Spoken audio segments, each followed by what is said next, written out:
Mfanyabiashara maarufu wa uuzaji wa mbwa wa aina mbalimbali anaishi Mushono mkoani Arusha aitwaye Hassan Issa amedai kuwa hatua ya mafanikio yake katika biashara hiyo imekuja baada ya kununua mbwa wa shilingi milioni 18 na kuanza kumzalisha na watu wengi kutoka ndani na nje ya nchi kuvutiwa na uzao wake. Mfanyabiashara huyo akizungumza na Gadi TV amesema kuwa uwekezaji wake wa mbwa wa gharama kubwa umesaidia kukuza biashara yake kutoka kuuza kitoto cha mbwa chenye umri wa chini ya miezi 5 kwa shilingi 60,000 hadi shilingi milioni 2. Aidha, katika video hii Hassan ameelezea kwa kina namna alivyoanzisha biashara hiyo hadi kufikia alipo na mbwa wake kuhitajika hata nje ya mipaka ya Tanzania, ambapo pia ameongeza kwa kusema kuwa ufugaji wa mbwa ni muhimu katika maeneo yenye uhitaji wa ulinzi thabiti kutokana na ulinzi wake kuwa wa kweli kwa zaidi ya 90%. Hii ni Gadi TV. Nimetokea Mwanza nikija kufanya kazi katika kampuni moja inaitwa DKT International mwaka 2018. Nikiwa napita njiani nikakutana na mtu anauza mbwa ambaye alikuwa ni mbwa close tunasema. Nikampenda, nikaamua kumchukua, nikamweka nyumbani. Wakati huo nilikuwa nimepanga nikaamua kufanya kama mlinzi. Lakini baadaye yule mbwa aliingia hit. Rafiki yangu mmoja akaniambia, kwa nini tusianze na kumzalisha? Je, unaweza ukapata chochote kitu? Nikamwambia mbwa mimi nilimfanya kama rafiki lakini pia kama mlinzi wangu wa nyumbani kwa sababu wakati huo nilikuwa peke yangu. Nikampandisha mbwa akaanzalia watoto 6. Wakati huo sijui kuchanja mbwa sijui chochote. Nikazalisha, nilianza kuzalisha mbwa akazaa watoto 6. Baadaye baada ya kuzaa watoto 6 nikapata wateja.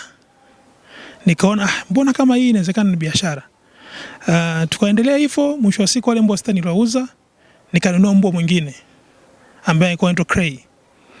Nimekaa naye kwa mwaka mmoja, akaanza kumpanda yule jike mwingine ambaye alikuwa mara kwanza.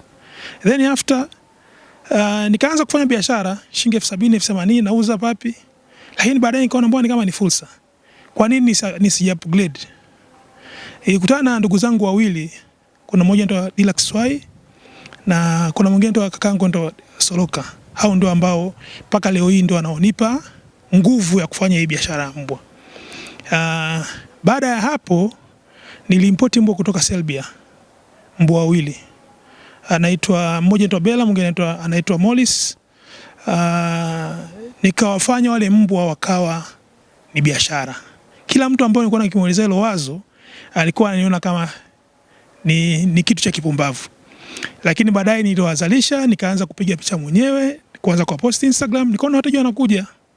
Mwaka 2022 niliamua kuingia serious kabisa na biashara. Nilinombwa takriban mbwa 20. Wengi niliwatoa Kenya. Tuliomaliza hapo nikaanza kuwazalisha, lakini changamoto kubwa ambayo nakutana nayo ilikuwa ni magonjwa. Magonjwa kama pavo ni gonjwa ambalo limenisumbua sana mpaka leo hii nafuga mbwa. Nikaona kama nafuga mbwa 30 lakini nazalisha mbwa 5 10 kwa mwaka mzima, why nisipunguze mbwa?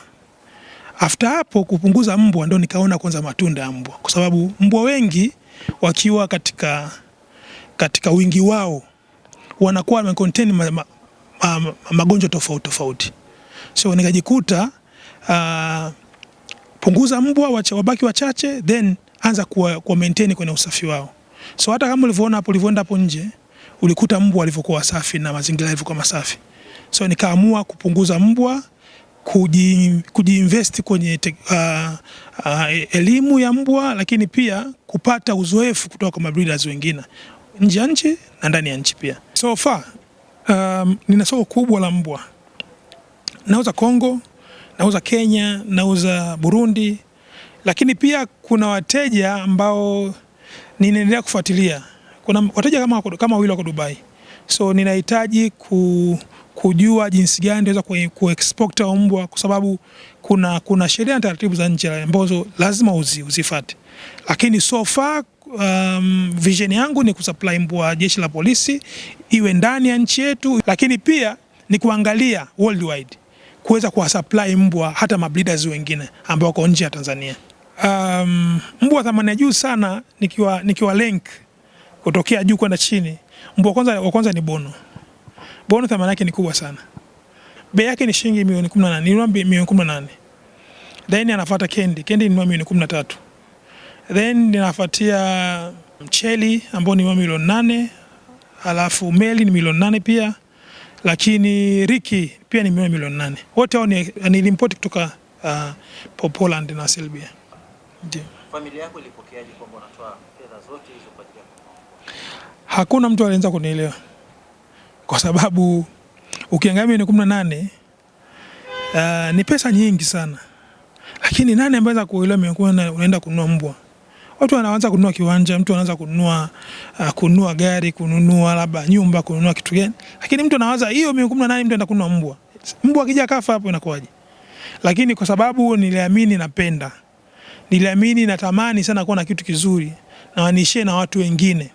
Niko na hapana, acha ninunue. Lakini kiamini kabisa kuna siku huyo mbwa atakuja kunilipia milioni 18 yangu. Yeah. Nilikuwa nashirikiana naye mzee wangu. Alikuwa ananiambia kwanza unadili na mtu ambaye kwanza umfahamu kwa sababu nimemjua Instagram tu. Lakini umeweza kumwamini na kumtumia mtu pesa nyingi hizo. Najua kuna changamoto zilitokea hapa na pale, lakini niliamini acha ni risk tu. Tunariski vitu vingapi? Kwa nini si risk? So ni risk. Mbwa ametumwa na mbwa akaja. Alhamdulillah. Ulimtumia shilingi ngapi? Juma nimetumia milioni 18 zote, milioni 18. Hao mbwa mimi nimewapenda. Yaani sio kitu ambacho kilinipelekea kuwachukua mbwa kwa sababu ya kufanya biashara kubwa sana, hapana. Kwanza mbwa ile outlook yao ukiangalia the way walivyo bend, the way ile coat, unaona ni mbwa anaokuvutia. Yaani hata kuangalia ni kama vile tausi alivyo kwenye garden yako. So ukiwa mchua tausi ukimweka, at least hata kama utoka ofisini na stress zako, at least wale wanakuburudisha. Lakini pia ukiangalia papi ambao unazaliwa nao mbwa, it's very unique. Yaani unaona kweli ni papi. Yaani hata mtu akija kuona ile first sight yake anasema huyu papi namtaka. Ni kwa sababu ya kile kitu ambacho kinaitwa urembo. Faida gani za kufuga? Faida ya kwanza kufuga mbwa, tukiachana biashara, mbwa ni companion. Yaani mbwa ni mnyama ambaye anakupa company. Kwa mfano kama mtu anaenda gym, anafanya walking, jogging, anaweza kutembea naye mbwa. Lakini pia mbwa ni ulinzi. Hapa kwangu 24/7 kuna ulinzi wa 100%. Lakini pia mbwa ni ufugaji wa kibiashara. Unaweza kufanya biashara, unaweza kufuga mbwa ukapata pesa. Kwa sababu kama kusikuwa na changamoto, kama changamoto za magonjwa hazipo, na ukishia watu wengi wanakimbilia kufuga ng'ombe, kufuga mbuzi, kufuga nini. Lakini kitu ambacho unaweza kutoa mapema kabisa ni mbwa. Kwa sababu kama mbwa unaweza kuzalisha watoto 10, watoto 5, watoto 6, watoto 4. Kwa mfano mimi plus tag yangu ni milioni 2, papi ni milioni 2. So unaweza kuona kama ukiweza ukisema papi unamaanisha? Nikisema papi nasema ni mtoto wa mbwa. Ni mtoto ambaye kuanzia mwezi mmoja mpaka miezi 4, miezi 5, huyo ni papi. So plus tag yake ni milioni 2. Utofauti wako na wafanyabiashara wengine wanaouza mbwa ni? Cha kwanza ambacho nakugarantii kwangu, unapata product ambayo ni very unique. Hicho ni cha kwanza. Cha pili kwangu kuna guarantee. Na kuuzia mbwa leo, baada ya mwezi mmoja yule mbwa amekufa, nikajiridhisha na kucompensate yule mbwa aliyekufa. Kwa sababu I always believe unavonipa pesa kuja kununua mbwa, unahitaji furaha. Sasa ile furaha unapoikosa, maana yake inatakiwa mimi nikusaidie kurudisha ile furaha yako. Kurudisha furaha yako ni vipi? Ni kuhakikisha ninakusaidia kupata yule mbwa mwingine. Wateja wangu mimi ni wateja wa aina yoyote. Lakini vision yangu mimi ni siku moja kuja kusupply mbwa polisi. Hiyo ndio vision yangu. Kufanya hivyo miaka miwili iliyopita, niliuzia mbwa polisi mbwa 10. Lakini bado ile vision ya kusupply mbwa polisi bado nahitaji. Bado yani nawaza hilo jambo kwa kuna siku moja nitakuja kusupply mbwa jeshini. Yeah. Na kwa nini ulikuchagua unadhani? Kulingana na quality ya product ambayo ninayo. Mbwa ambao nao mimi ni very unique. Hata ukiangalia kwenye Instagram page yangu, ukiangalia mwenyewe umefika ukaona, unaona ni mbwa fulani ambao hata ukiwa naye unasema huyu ni mbwa. Ndio. Mimi leo paka kufika hapa sio ni ujanja wangu, sio eti kama huyu ni Hassan kwa mjanja sana ameweza kutafuta hela akaweza kunini. Pia nakutana na watu ambao ukiwapa vision yako, ukiwapa idea yako unataka kufanya kitu gani na ukimuelekeza nini ambacho unacho, anaweza kusaidia. Lakini pia uthubutu. Mimi leo kija kuniambia Hassan mimi nataka kufuga mbwa, naweza niwekeze taratibu mpaka nje kuchukua mbwa. Inawezekana. Lakini pia tusitegemee sana kuajiliwa. Kuajiliwa pia kuna mwisho wake. Unaelewa? Sio cha kufanya tuweze kuanza kidogo kidogo mpaka tutafikia huko tunapotaka. Kwa sababu hata mimi sikufikia hapa nilipofika leo kwa sababu eti na hela nyingi sana, hapana. Ni kwa sababu nilithubutu kwa hicho hata kile kidogo. Local breed. Unaweza kuamini tangia nauza mbwa shilingi 60,000 mpaka leo nauza mbwa milioni 2. It's a big achievement. Yaani ukiangalia nilianza mbwa kuuza milioni 60,000, nikajiona hizo hela nimesave, mwisho wa siku nimejua kuna mbwa bei hiyo. Sio kwa sababu mimi ni mjanja sana, hapana. Nilikuwa na vision, nilikuwa na nini ambacho nakihitaji.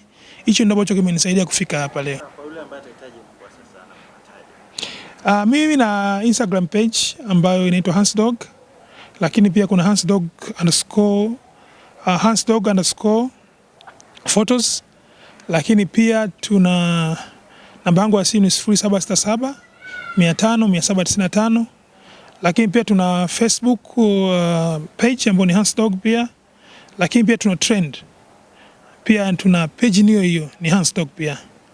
So ukitaka kunipata hapo unaweza kunipata zaidi.